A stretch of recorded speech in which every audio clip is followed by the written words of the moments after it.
reactions to the game? What do you guys think? And do you have any initial reactions, like what you saw, game elements, game mechanics, that sort of thing? Anything that sticks out to you? Yes.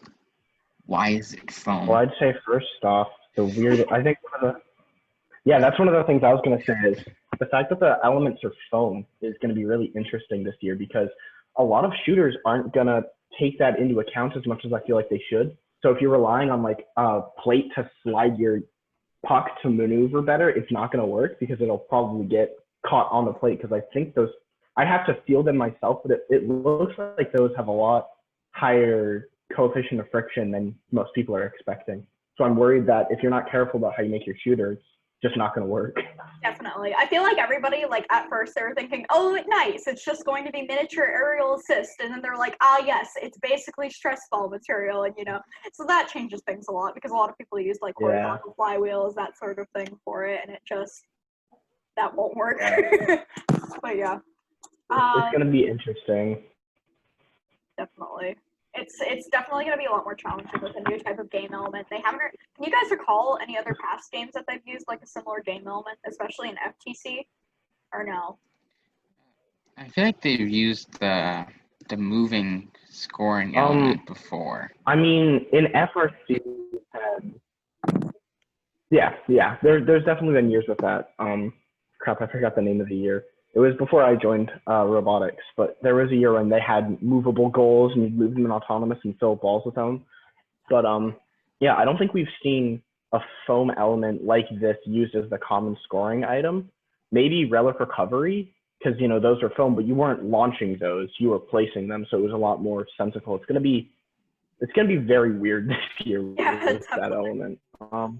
Another thing was how to pick up that peg thing. The wobble goal? Yeah, the wobble goal. Because they literally, there's nothing holding that PVC pipe in there besides a lot of friction. Yeah. So you accidentally pick it up the wrong way and then boop, no more stick in bottom. Fingers crossed. That's why. Fingers crossed that they're going to amend that in the future where there actually is going to be a fastener for that. Maybe not. Maybe they want that for the challenge itself. Who knows? But, I mean, I could definitely see people picking it up from the bottom. Like, you could definitely do a design like that because all you'd have to do is lift it up, go over, and then drop it down. So if you design your arm to move with the wobble, it might not be a problem. What do you guys think in terms of strategy and how point scoring, basically which points would be most valuable, which ones would be less valuable, that sort of thing?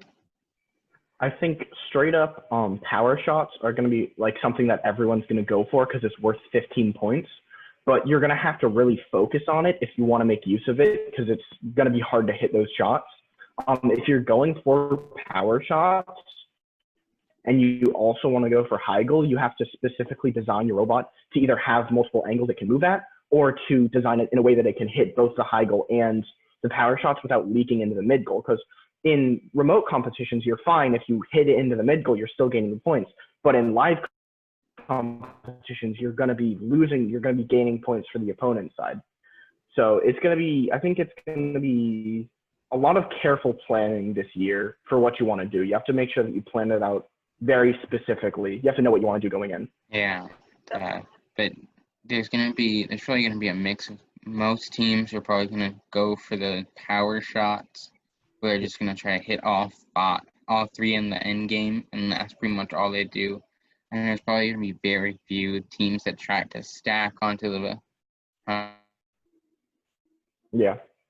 wobble goal and pick it up or pick it up and put it on the outside of the field. So I could see a team doing a low goal wobble focus where they, like, during the autonomous, they move the wobble goal, and during the mid game, they only score on the low goal. And then when end game comes, they stack a bunch of rings onto the wobble goal and place it. I could see that being an effective method if you don't want to design a shooter. You don't want to have to worry about the foam being a weird thing to launch. I could see that working. But if you want a shooter, it's definitely going to be difficult to do everything effectively, I'd say.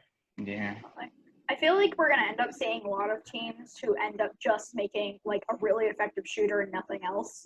Because really, if you are able to cycle this year like effectively, you're gonna be up there. Considering the way ranking points have been changed, since ranking points Yeah. now are only based on like how high you score, how little you score, that sort of thing. Yeah, winning Instead of and wins losing doesn't matter.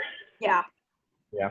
So I could actually see teams focusing on end games and focusing on stacking onto the wobble rather than shooting, because the only time you get tiebreaker points for shooting is through the power shots. So I could see someone going for like a simple power shot mechanism that they can then use to also score onto the wobble goal, and then just using that and focusing mainly on tiebreaker points and still doing pretty well in this competition. But yeah, I think a big thing people are going to have to consider is precision and accuracy, because you need to make sure you're firing all your shots consistently, or else you're not going to do very well in this game. Right. There's going to be a lot of pre-match testing with the foam to make sure you have the right velocity for the foam to actually knock over the power pegs, or just to get it in. And then you're also going to have to be focusing on the accuracy, because it's foam, it's light, it's going to go wherever it wants to Definitely. go. How would you guys say that COVID has changed the scope of competition this year? I mean, I know that we obviously have the remote versus the in-person competition. How do you think that's going to affect how the game is played? I think it will affect some of the team strategies, as the at-home like virtual events, you can hit any of the 3 targets and it doesn't matter. So in the beginning when we're doing those, many teams probably won't focus on accuracy, just shoot for the high goal and see where it lands. But then when it switches to maybe in-person events halfway through, or for leagues and states and world championships, teams might end up still going into that and just giving points to their opponent instead of themselves. And so it can definitely be a problem when not thinking about both possibilities and making it work for Another both. thing to consider is that this year kind of makes it difficult for brand new teams who don't quite know what they're doing to really get effective robots up and going if they don't, like have a clear goal, because a lot of teams will just have drivetrains for the first meet, and they won't be able to do that this year because defense will not be present in the virtual games. They will only be present in live games, so they'll have to make sure they have mechanisms to score. I could see there being like a very large divide this year in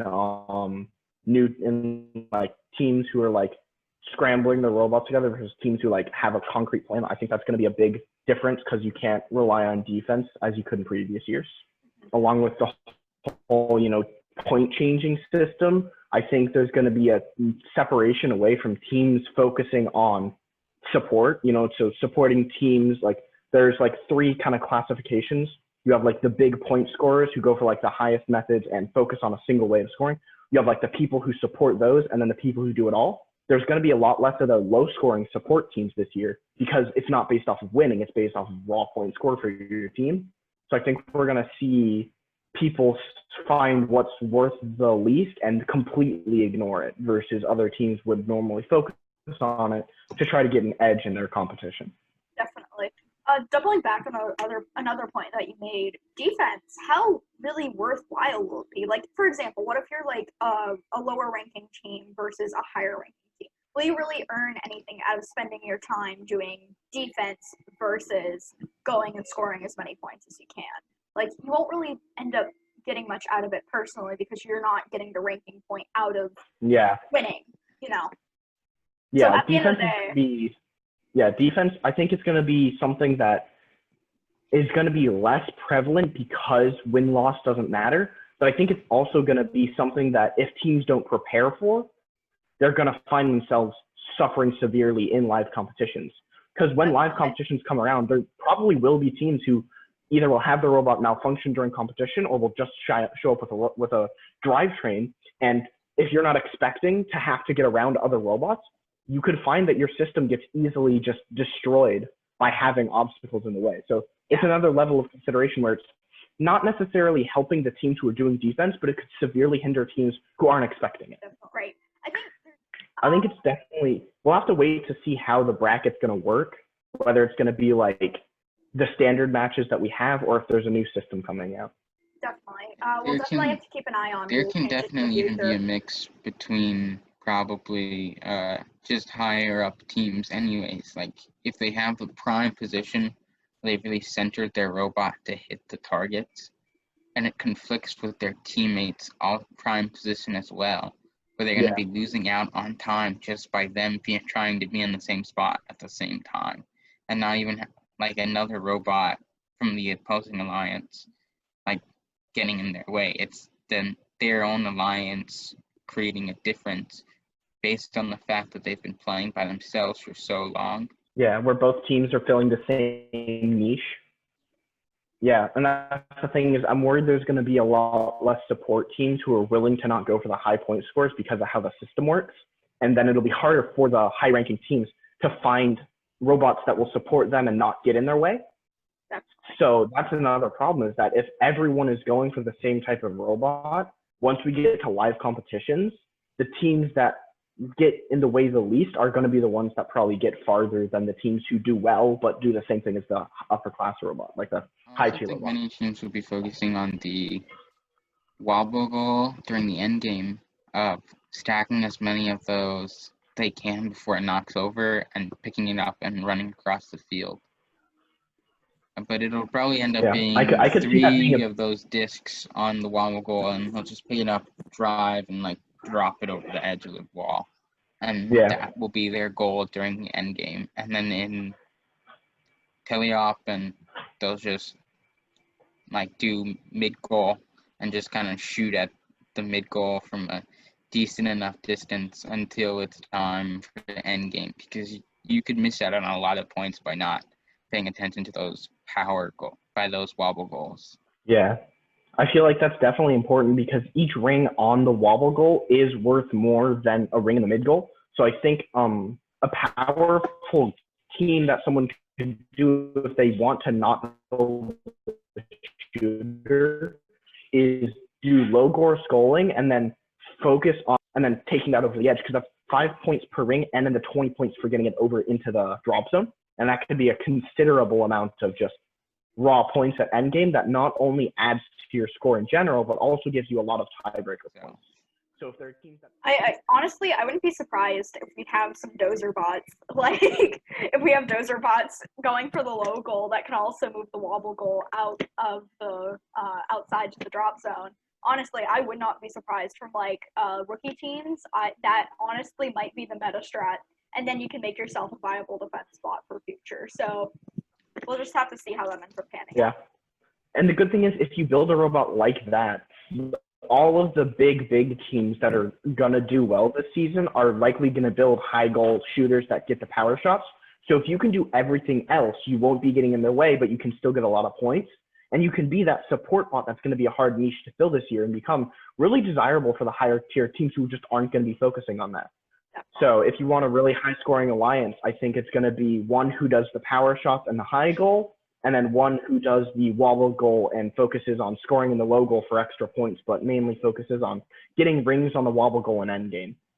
Especially because in endgame, every ring that you put on your own wobble goal is another ring you're taking out of play, which means that the other alliance won't be able to shoot as fast if they don't have a wobble goal scorer. So if you're taking those rings away from them in endgame, you're going to not only be boosting your own points, but also reducing their ability to score effectively. Definitely. You guys have any more topics that you guys would like to go over? Any other thoughts or comments about the game? I think an important thing is that there's a lot of penalties this year, like for each specific task. And I think teams are going to have to make sure they look at that first, because you will be self-refereeing during remote games, but if you are lacking in that department and then you come to a live game, you could find yourself easily just getting your own team demolished because you weren't paying attention to all those penalties. Because remember, minor penalty this year is, I believe, 10 points off, and then a major is 30 points off. So I'd say penalties are a very important thing to look out for this year. Human player. It's similar to last year when human player was introduced for FTC, but goodness, the number of penalties. If your human player doesn't know what's up in terms of rules, Yes, I think I saw that one of the penalties was if you try to put 2 of the discs in at the same time into the little chute, it's a penalty. I think might be a minor. Oh. But it says that it's not a penalty if you hold more than one, because you can like grab a bunch and then just stick them in like coins into a Yeah, but vending you can only machine. do one at a time, which is a big if. Another thing to consider is that when you go to launch those things through the slot, they have to touch the floor before your robot can pick them up. So you can't have a robot that just sits in the top and has them drop directly in like you could in previous years of like, for example, I think Steamworks had a method where you could directly drop them into your robot, like the energy cubes. But this year you will not be able to do that. So you have to make sure they touch the ground. I feel like they're trying to get away from aerial assist as much as possible, since this is an ultimate frisbee themed game. Because they've already kind of done that to an extent FRC. Mm-hmm. But I feel like through doing that, they're trying to challenge us to make an intake mechanism instead of just going with a miniature aerial assist robot. Yeah. Now. Definitely. Yeah. And I think they definitely did a good job of making this game have a lot to do, or at least feel like it has a lot to do. And I especially like the added challenge of the ring being made of foam, because I feel like that'll definitely change how people think of it, because you can't just do most of your simple shooters, because plastic on plastic moves very easily, but the foam is so much more likely to rub up against it and not work effectively. So I feel like they're definitely doing a good job this year, at least from my initial reaction, of trying to get people to think of other ideas for the robot than just the standard that had been applied previously. Right. Definitely. Okay, I think we've pretty much gone over all the major points. Any final comments? All right, awesome. Nope. Well, this has been our first Clockwork Minute. I think we're going to try to do these every week or every other week now, so stay tuned. We'll keep updating you about the meta of the game, how the rules are changing, all of that fun stuff. So, see you guys soon.